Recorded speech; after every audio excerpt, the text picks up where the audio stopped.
In yesterday's video, I made a pretty bold claim when I said, I think the most that I know is probably on Monot. Like, I have a game plan for every single matchup on Monot. And to say something like that in a video already about how little I feel like I know about the game with no supporting evidence, no gameplay, nothing to base it on, just sat kind of wrong with me. And so after this video rendered and was uploaded and everything like that was ready to go, I booted this game back up on the Monot account at like, what, 6 a.m. or something stupid.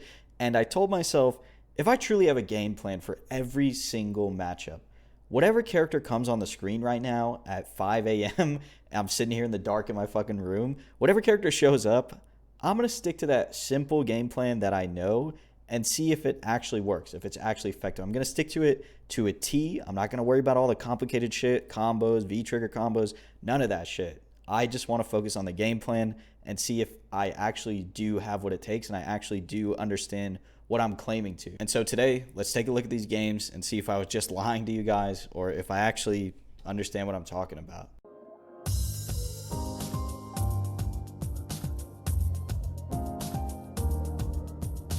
Okay, so the first match was against Zangief. This one's actually pretty lucky because the game plan is pretty straightforward. I'm not going to let go of the orb no matter what. I don't want to set it out. That just gives him a way in. I want to keep those long orb normals to zone him out, essentially. And the only time you might ever see me set the orb out against Zangief is if he's full screen and he's not approaching for some reason. But he has to come in at some point, and my job is to keep him out by any means necessary. The other thing is that I'm going to be pressing a lot of stand heavy punch and buffering crouch jab behind it. That's basically my whole game plan, and it works pretty effectively. The only thing I would like to change about this is that I didn't anti-air with stand heavy kick enough. I was trying to do crouch jab or crouch heavy punch anti-air, and it just trades a lot with Zangief. Doesn't get the crush counter you want. Stand heavy kick is probably the more effective way to go. See, stand heavy punches are coming out. That move sort of throws a wrench into things, that armor move, but I remembered that it's only 2 hits of armor unless he like charges it all the way up, I think. So you see right there, I did jab, and then I did like a stand medium punch or something to break through it. Not always the most effective thing. I think the most effective thing would be EX set orb set, where it kind of grabs him. It's not really a command grab, but I think it does go through armor. I'm not 100% sure on that, though. I might not. Something to, lab. See here, he's kind of relying on it because he knows that I don't really know what I'm doing quite yet. It doesn't really end up working out for him. I'm very surprised I pressed right there. That was a really ballsy press from me. And there I get caught for doing it. Terrible punish here for me. I try to do the new V-trigger combo that I learned. Doesn't work out. I can do it in training mode, but it's a whole different beast trying to do stuff like that in a real game. But I had the situation set up, so I might as well try. I got super lucky there. He withstand fierce, and I did a dive kick down on accident. And then I threw. Should not have won that round. Actually should have completely lost that shit. Stand fierce. Round start stand fierce. Not usually my go-to because it's pretty dangerous. But in this case, he didn't really do much about it, so it's okay. There, I broke through the armor again. He whiffs stand fierce. I can actually whiff punish it from a range that normally I probably wouldn't on other characters, but stand fierce gets it done.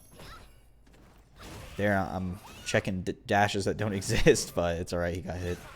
Here, I don't really know if he kind of gave up or if he realized that he needs to get in. He only needs to get in once and start blending me, but I really don't want to let him.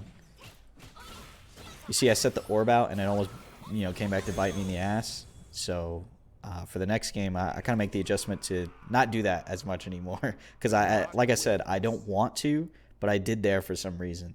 For this next one, let's talk a little bit about my game plan when it comes to playing against zoners. So if you don't know, Monot's V-Skill 1 actually reflects projectiles. We're going to use that to our advantage in matchups like Guile, Sagat, Nash, any fireball character, any zoner. And what we want to do is reflect their first projectile, right? And it'll send that back towards them. And while it's going towards them, you're going to set the orb out either above their head. You can do the heavy set, or you can do the medium one and put it in between you guys. And what this means is that when the next projectile comes in, you can still use her V-skill to absorb the fireball, and you will gain V-meter. And also, you have time to react with the orb based on what they're going to do next. So if they want to throw another fireball, you can make it explode, or you can recall if it's like in between you guys. If it's above them, then you make it explode, and they come flying towards you. If they want to start dashing in, you recall, and it'll hit them on the way in, or they'll have to stop and block it, and you'll have the orb in time to react to things. And if that was a little confusing, you'll see it here for the first few seconds of this game. So let's take a look. You see, just pressing some normals. He's swinging a lot. And I don't want to be anywhere near these buttons, right? I want to set that orb. He gets kind of scared. I'm going to absorb. Absorb again.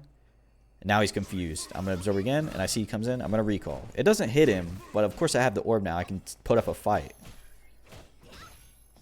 It's also worth noting, once you get the orb at your crouch heavy punch, anti-air has that range, but they also nerfed it without the orb. So if you do crouch heavy punch without the orb right now, it trades a lot more than it used to. So your anti-air just is a little bit better with the orb, I think. There I do the reflect, set it out. I explode because I see him jumping. I should have did a recall. It would have caught him out of the air. Could have did a follow-up. Jumps again. Didn't react in time to anti-air do anything really. He's kind of figuring out the game that I'm playing, and I think he realizes that if he throws the booms really close, I'm not going to react in time to reflect it. And actually, I don't think the V-skill will start up in time to reflect some of these. There's a reflect, setting the orb out. I know he's going to keep approaching. I'm going to grab the orb back. He's going to sweep. I don't know if that was a read or if that was random, but it hit me, right? He knew that I wanted to press. Messed up the V's trigger, like combo there. It's all right. Recall hits him on the way back. I got pretty lucky there too. That was kind of like the Zangief, the end of the Zangief game. I just got really lucky. I won in a way that usually I would not, and I shouldn't have. Pressing a little bit of stand fierce here because he doesn't want to throw the fireballs anymore. He doesn't seem very interested in playing that little mini game with the reflect and everything. So he's going to start jumping a lot. Here comes a fireball, absorb, it's out. He's kind of trying to mix up when he's coming in, but I catch him there. I gotta use a more optimal combo. I keep going into the same exact combo every single time. I'm pretty sure that exact thought went through my head right there. That's why I didn't do it again. Here, I pretty much run away with the game, right? I'm at a place on the screen where I'm pretty comfortable.